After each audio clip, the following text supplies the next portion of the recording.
महाभारत के युद्ध की धूल अभी थमी भी नहीं थी।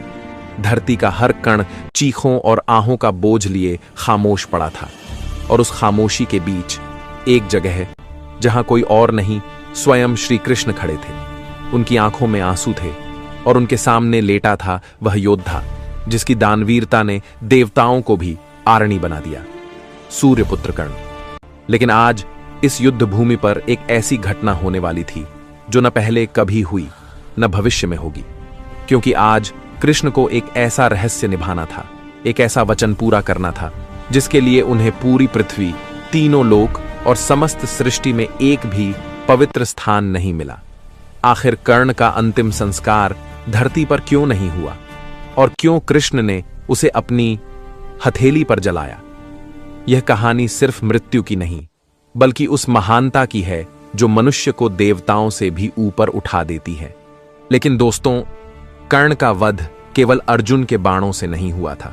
सच ये है, कर्ण तो उस दिन ही मर गए थे जिस दिन उन्हें 3 भयानक श्राप मिले थे। हां, वही 3 श्राप जिन्होंने कर्ण को युद्ध से पहले ही मृत्यु के द्वार पर खड़ा कर दिया था। पहला श्राप गुरु परशुराम का।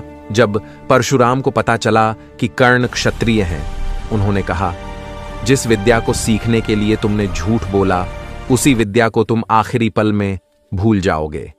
और वही हुआ।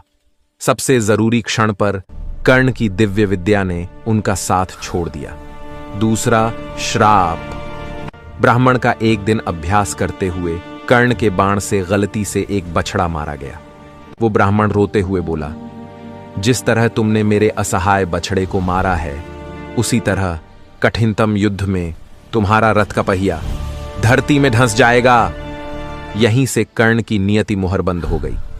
तीसरा श्राप, धरती माता का एक बार एक बच्ची का घी मिट्टी में गिर गया। घी निकालने के लिए कर्ण ने मिट्टी को इतनी ताकत से निचोड़ा कि धरती माता को पीड़ा हुई।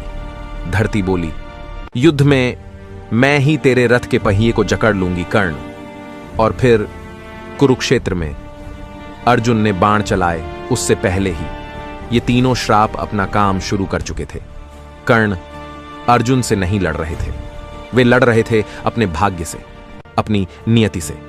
और दोस्तों, सबसे दर्दनाक सच तो यह है, कर्ण को इन श्रापों की पीड़ा युद्ध के हर कदम पर महसूस हो रही थी। जब भी वह धनुष उठाते उन्हें परशुराम के शब्द गूंजते, अंत समय में तुम विद्या भूल जाओगे। जब भी वह रथ पर आगे बढ़ते उन्हें ब्राह्मण का रोता हुआ स्वर सुनाई देता, तेरा रथ